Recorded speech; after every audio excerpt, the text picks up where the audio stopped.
Sir, வரிகள்ல ஒரு differentiation இருக்கு அப்படிங்கிறத நீங்க எக்ஸ்பிளைன் பண்ணீங்க. புரிஞ்சுக்க முடிஞ்சது. பெட்ரோல் வந்து ஒரே மாரி இருக்கு. பட் ஒவ்வொருத்தர்ட்டயும் அது வேற வேற மாரியான தாக்கம் இருக்கு அப்படிங்கிறத புரிஞ்சுக்க முடிஞ்சது. இந்த மாரியான ஒரு பிரச்சனை இருக்குன்றது தானே சார் மத்த பொருள் எல்லாத்தையும் ஜிஎஸ்டிக்கு கீழ கொண்டு வந்தாங்க. பெட்ரோல், டீசலையும் ஜிஎஸ்டிக்குள்ள கொண்டு வரதுக்கு சரி அப்படின்னு தானே சொல்றாங்க. மாநில அரசுகள் தானே நோ சொல்லுது. ஃபர்ஸ்ட் ஆஃப் ஆல் மாநில அரசெல்லாம் அவங்க கண்ட்ரோலில் இருக்குது. நினச்சா ஓவர் நைட் அவங்க ஜிஎஸ்டிக்குள்ளே கொண்டு வந்துடலாம். ஜிஎஸ்டிக்குள்ளே கொண்டே வர மாட்டாங்க. ஏன்னா வரி எவன் கலெக்ட் பண்ண, அந்த லாஸ் ஆஃப் ரெவன்யூ எவன் கொடுக்குறது? ஓ! இதுவே வந்து அவங்க ஆமாம். இது என்ன இப்போ என்ன 30 60 ரூபா இல்லைன்னா பில்லு யார் கட்டுறது? ஸோ இல்ல அது சார் இந்த பாயிண்ட் புரியல. கொஞ்சம் எக்ஸ்பிளைன் பண்ணணும். இப்போ நீங்கள் ஜிஎஸ்டிக்குள்ளே கொண்டு வந்துட்டேன்னா பர்சன்டேஜ் தான் போட முடியும். ம். $60 எல்லாம் பண்ணேன்னா பெட்ரோல் விலை 20 ரூபா 25 ரூபாய்க்கு தான் வரும். ம். 25 ரூபாய்க்கு 20% டேக்ஸ் போட்டேன்னா எவ்வளோ ஆச்சு? 5 ரூபா டேக்ஸ் வரும். ம். ஸோ 25 ரூபா பெட்ரோலுக்கு 5 ரூபா டேக்ஸ் போட்டு டீலர் மார்ஜின் போட்டு 32 33 ரூபாய்க்கு விற்கலாம். அப்போ எனக்கு 70 ரூபா டேக்ஸ் இப்போ வந்து 65 ரூபாய் டேக்ஸ் நஷ்டம் ஆகுதுல்ல, அது எவன் கொடுக்கறது? ஓகே. ஸோ சென்ட்ரலுக்கு வரக்கூடிய டாக்ஸ் சென்ட்ரல் ஸ்டேட் 2 பேருக்கும். அப்போ எனக்கு ஒரு பெரிய ரெவென்யூ ஷார்ட்ஃபால் வரும்ல. அந்த ரெவென்யூ ஷார்ட்ஃபால் தான், அதுதான் காரணம். அந்த ரெவென்யூ ஷார்ட்ஃபால் இருக்கிற வரைக்கும் பெட்ரோலும் டீசலும் ஜிஎஸ்டிக்குள்ளே வராது. சார் இப்போ நீ ஜிஎஸ்டியை பற்றி பேசுகிற, நம்ம ஜிஎஸ்டியை பற்றி பேசுவோம். அதுக்கு தானே சார் எல்லாமே ஒரே மாதிரி இருக்கு. ஒரே மாதிரி தான் நம்ம பேசுவோம் ஜிஎஸ்டியை. ஜிஎஸ்டி எப்படின்னா, உங்கள் வீட்டில் பால் வாங்குவாங்களா? பால் கவர் வாங்கி சாப்பிட்ருக்கியா? பால் கவர் ஒன்று ஒன்றா சேர்த்து வைப்பாங்க, உங்கள் அம்மா சேர்த்து வைப்பாங்க. பார்த்துருக்கேன் சார். ஒரு ஹுக்கு மாதிரி ஒன்று வீட்டில் இருக்கும், அந்த பால் கவர் அதில் குத்துவாங்க. 30 நாள் கழிச்சு அந்த பால் கவரை விற்பாங்க. ஒரு ஆள் வந்து வாங்கிட்டு போவான். ஞாபகம் இருக்கா அவனுக்கு? ஒரு பால் கவருக்கு 50 பைசா 20 பைசா கொடுப்பான்.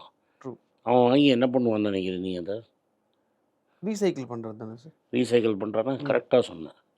என்ன ப்ராடக்ட் அது? Plastic polymer recycling. யார் பாலிமர்லேயே பெரிய ஆள் தெரியுமா உனக்கு? A1 sir. A1 தான். அதாவது ரிலையன்ஸ் இண்டஸ்ட்ரீஸ் தான் பிக்கஸ்ட்டு. இப்போ பாலிமர் ப்ரொடியூஸ் பண்ணி ரீசைக்கிள் பண்ணது இந்த பிளாஸ்டிக் சேரு, பிளாஸ்டிக் பாட்டில்லாம் ரெடி பண்ணுறது. அவன் பண்ணுறது வர்ஜின் பாலிமர், இவன் வந்து ரீசைக்கிள் பாலிமர். 2 பேரும் ஒரே வரி இல்லை, 2 பேரும் ஒரே ஆள் இல்லை. ரிலையன்ஸுக்கும் 18% டேக்ஸு, பால்காரனுக்கும் 18% டேக்ஸு. எப்படி? இதுக்கு முன்னாடி இவன் வந்து ஸ்மால் ஸ்கேல் இண்டஸ்ட்ரி, 1 கோடிக்கு மேலே போனால் தான் டேக்ஸ். வெறும் சேல்ஸ் டேக்ஸ் 5% தான் கட்டுவான். இந்த எக்ஸைஸ் டியூட்டிக்கு எக்ஸம்ஷன் உண்டு. இப்போ வெறும் டியூட்டி 20 லட்ச ரூபாய்க்கு தான் எக்ஸம்ஷன். 30 லட்ச ரூபாய்க்கு வச்சுக்க எக்ஸம்ஷன். 1 கோடி ரூபாய்க்கு அவன் பால் கவர் எடுத்து சேர் பண்ணான்னா அவனுக்கும் 18% டேக்ஸு. பலாயிரம் கோடி இப்போ சம்பாதிக்கிறார்ல. பில்லெல்லாம் கூட இந்த பிஎஸ்என்எல் பில்லு கூட 10,000 கோடிக்கு மறந்துடும்ல, அவருக்கும் அதே 18%. 2 பேரும் மேனுஃபேக்சர் பண்ணுறாங்க சார். சமமாக இருக்குது சார். அம்பானி சார், அவருக்கு வந்து 40% அந்த டேக்ஸை 18% ஆக்கிட்டீங்க சார். பால் கவரை வச்சு பண்ணிகிட்டு இருக்கிறவங்க 5%லேருந்து 18% ஆக்கிட்டீங்க சார். எல்லாத்தையும் சமமாக்கிட்டோம் சார். அதுக்கப்புறம் இவனுக்கு கம்ப்யூட்டர்னாலே என்னென்னு தெரியாமல் சுற்றின்னு இருந்தான் இத்தனை நாள். சார் நீங்கள் மாதம் நீங்கள் டேக்ஸ் கட்டுறீங்களோ இல்லையோ ஒரு நில் ரிட்டர்ன் ஃபைல் பண்ணி ஆகணும். நீங்கள் நில் ரிட்டர்ன் ஃபைல் பண்ணலைன்னா ஒரு நாளைக்கு 500 ரூபா ஃபைன். அதுக்கு ஒரு ஆளுக்கு நீங்கள் மாதம் காசு கொடுத்துடணும். அதாவது இவன் வந்து 5% டேக்ஸ் கட்டின இடத்துல இவன் 18% டேக்ஸ் கட்டுவான். அப்புறம் மாதம் 500 ரூபா செலவு பண்ணுவான் அந்த டேக்ஸை ஃபைல் பண்ணுறதுக்கு. அப்புறம் 30 லட்ச ரூபாய்க்கு மேலே டேர்ன் ஓவர், 30 40ன்னு நினைக்கிறேன். இப்போ 40க்கு மேலே போச்சுன்னா டேக்ஸ் கட்டணும். இன்கம் டேக்ஸ் தனி சார். ஜிஎஸ்டி டேக்ஸ் கட்டணும். ஸோ 1000 கோடி பண்ணி 40% கட்டியிருந்தவனுக்கு 18 ஆக்கிட்டீங்க. இவன் 5% கட்டியிருந்தவனுக்கு 18 கொண்டு வந்துட்டீங்க. ரெண்டும் ஒன்று. வீடு வீடாக பால் கவர் வாங்கி அதை வீட்டில் ஒரு சின்ன இண்டஸ்ட்ரியில் போட்டு ரிஃபைன் பண்ணி அவன் வந்து பூத்தொட்டி விற்கிறவன், இவன் விற்கிறான். இதெல்லாம் ஒன்று. கரெக்டு சார், எல்லாம் கரெக்டாக சமமாக பண்ணிட்டார் மோடி. இப்போ கேஷேப் ரிகவரிக்கு இது 2வது காரணம். இன்னொன்று காரணம் சொல்லட்டுமா? இந்த இன்க்ளூடிங் டாட்டாஸே சொல்கிறேன். அசோக் லேலண்ட், டாட்டா மோட்டார்ஸ்லாம் நீ 90 to 180 டேஸுக்கு முன்னாடி பேமெண்ட்டே வாங்க முடியாது. இப்போ டாட்டா டிஸ்கவுண்ட் பண்ணி இந்த ரூல் வந்தப்பறம் 90th டே கொடுத்துருவான். யாருக்கு என்ன கொடுப்பாங்க சார்? கிரெடிட் பேமெண்ட், சப்ளையருக்கு பேமெண்ட்டு. ஓகே. அசோக் லேலண்ட் பெரிய கார் பண்ணுறதுக்கு பொருள் வாங்குற ஆட்களுக்கு அந்த எல்லா கார்பரேட்டுக்கும் இதுதான் ரூலு. எல்லா கார்பரேட்டுக்கும் இதுதான் ரூல். 90 நாளுமா 180 டேஸுக்கு பணம் தர மாட்டான். ஓகே. ஒன்று அவன் என்ன பண்ணுவான்னா, இப்போ நான் வந்து டாட்டாவுக்கு சப்ளை பண்ணுறேன்னு வச்சுக்கோங்க, 1 கோடி ரூபா. அந்த ப்ராடக்ட்டுக்கு ஜிஎஸ்டி 18% வச்சுக்கோங்க. நான் என்ன பண்ணேன், 1 கோடி டாட்டாவுக்கு போட்டால் எனக்கு 10% மேலே மார்ஜின் விடவே மாட்டான். 10% மார்ஜின் விட்டால் ரொம்ப எதேஷ்டம். சரி 10% எனக்காக விட்டார் பெரியவர். எனக்கு 10 லட்ச ரூபா காசு. எனக்கு எவ்வளோ? 10 லட்சம். ஆனால் நான் எவ்வளோ ஜிஎஸ்டி கட்டணும்? 1 கோடியே 18 லட்ச ரூபா. 18 லட்ச ரூபா ஜிஎஸ்டி கட்டணும். எனக்கு இன்புட் கிரெடிட் ஒரு 5 லட்ச ரூபா இருக்குதுன்னு வச்சுக்கோங்க. நான் இப்போ இங்கே 18 மைனஸ் 5 13 லட்ச ரூபா நான் முதல் மாதமே கட்டியாகணும். டாட்டாவுக்கு பில் ரைஸ் பண்ணி மந்த் எண்டில் நான் 13 லட்ச ரூபா கட்டணும்.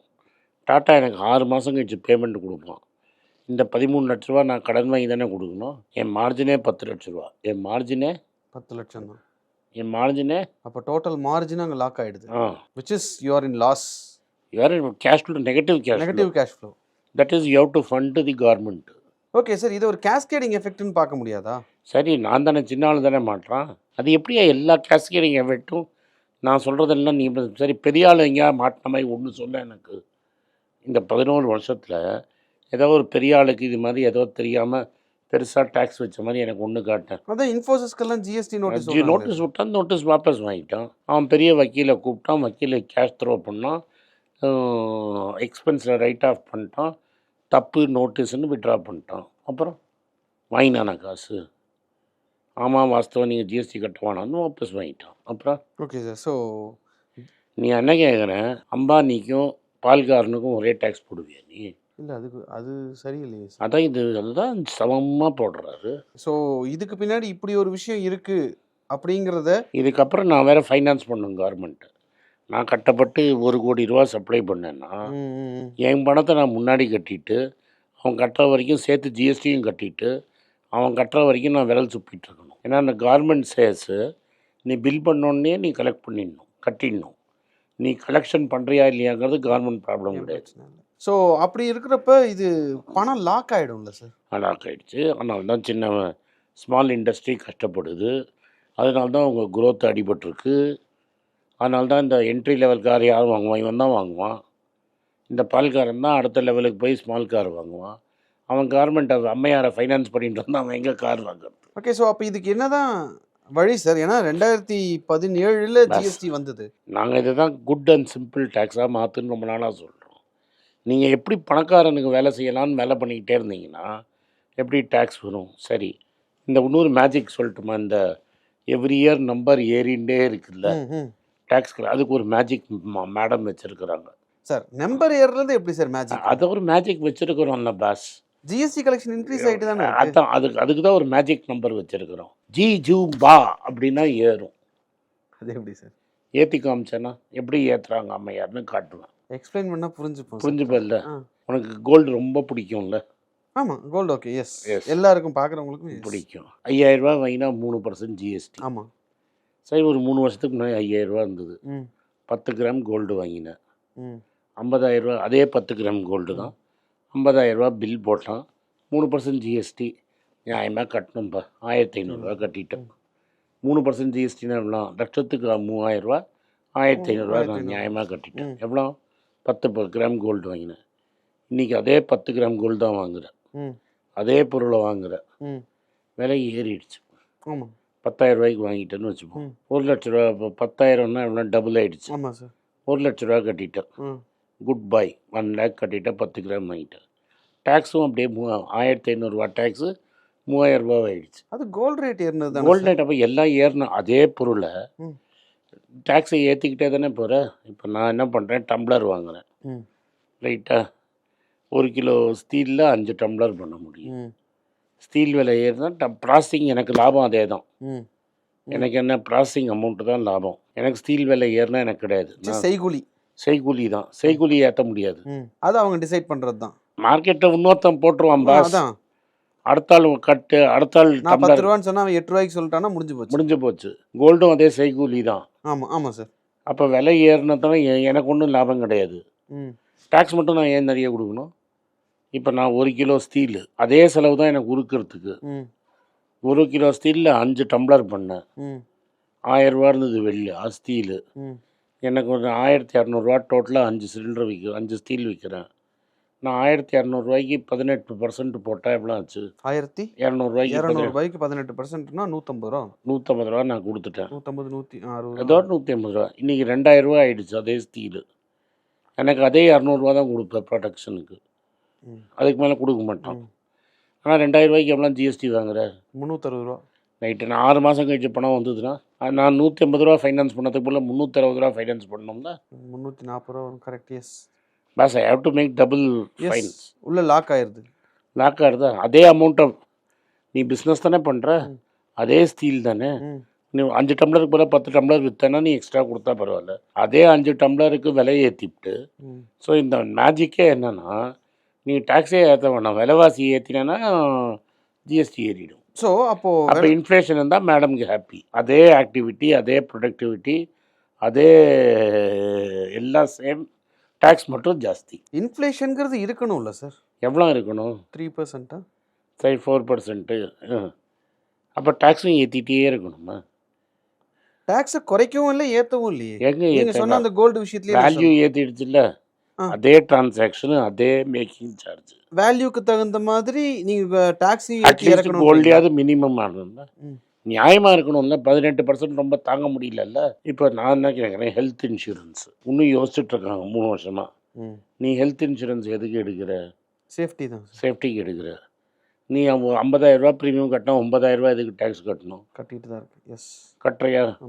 இப்போ நான் ஸ்லாப் இருக்குது 44லேருந்து 55க்கு ஒரு 54க்கு ஒரு ஸ்லாபு, 54லேருந்து 64க்கு ஸ்லாபு.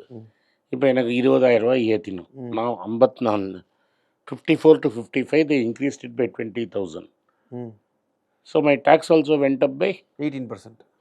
ஸோ அதுக்கு நீங்கள் டேக்ஸை கட் பண்ணணும்னு சொல்கிறீங்களா இல்லை ஸ்டாண்டர்டாக ஒரே டேக்ஸ் வைங்கன்னு சொல்கிறேன்? நான் என்ன சொல்கிறேன், 5% போட்டுதா ஹெல்த் சரி, இதுக்கு தான் உன்னால் ஒன்றும் பண்ண முடியாது.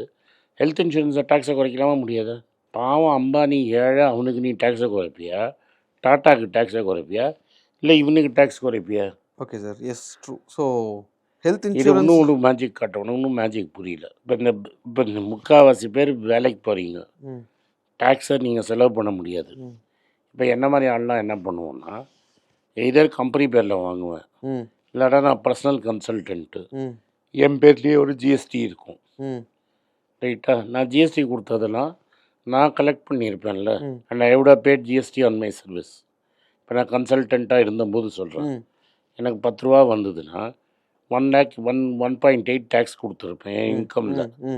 நான் என்ன பண்ணேன், செலவு பண்ணுறேன்ல, அந்த ஜிஎஸ்டியை நான் கணக்கு செட் ஆஃப் பண்ணி நெகட்டிவ் ஜிஎஸ்டி காமிச்சு எனக்கு ரீஃபண்டு கேட்கணும் திரும்ப. உனக்கு நான் அதிகமாக டேக்ஸ் கட்டியிருக்கேன், ஆல்ரெடி அதிகமாக ஜிஎஸ்டி கட்டியிருக்கேன். அப்போ ப்ரைவேட்டில் கன்சல்ட்டிங்காக இருக்கிறேன், ஜோசிக்காரன், டாக்டர், லாயர், ஆடிட்டர்லாம் இப்படி பண்ணிக்கலாம்.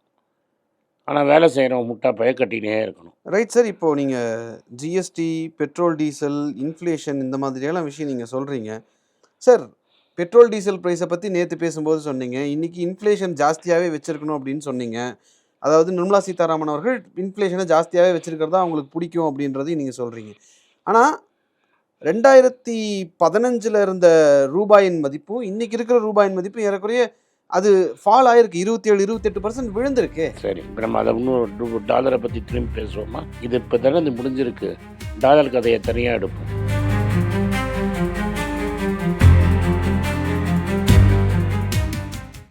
வணக்கம், இது ஆனந்த் ஸ்ரீனிவாசன். இது என்னோடய பர்சனல் சேனல். மணி பேச்சுக்கு தனியாக ஒரு சேனல் இருக்குது, அது டெலிகிராஃப் சேனல். இது என்னோடய பர்சனல் சேனல். நான் என்ன நினைக்கிறேன், நான் தத்துவ பேச்சை பற்றி என்ன பேசுகிறேன், நான் பொருளாதாரத்தை பற்றி என்ன நினைக்கிறேன், ஜென்ரல் பொருளாதாரத்தை பற்றி நினைக்கிறேன், என் ஐடியாலஜியை பற்றி நான் என்ன நினைக்கிறேன், என்னோடய ஃபிலாசபி, என்னோடய நம்பிக்கை, ரமண மகரிஷி, சார்லி மங்கர் பற்றிலாம் என்ன நினைக்கிறேன்னு இதில் பேசுவேன். இதில் வீடியோ அப்டேட் அப்பப்போ வரும். நீங்கள் சப்ஸ்கிரைப் பண்ணிங்கன்னா என்ன நீங்கள் பர்சனலாக ஃபாலோ பண்ணுறீங்க. இது மணி பேச்சு இல்லை, இது இன்வெஸ்ட்மெண்ட் இல்லை.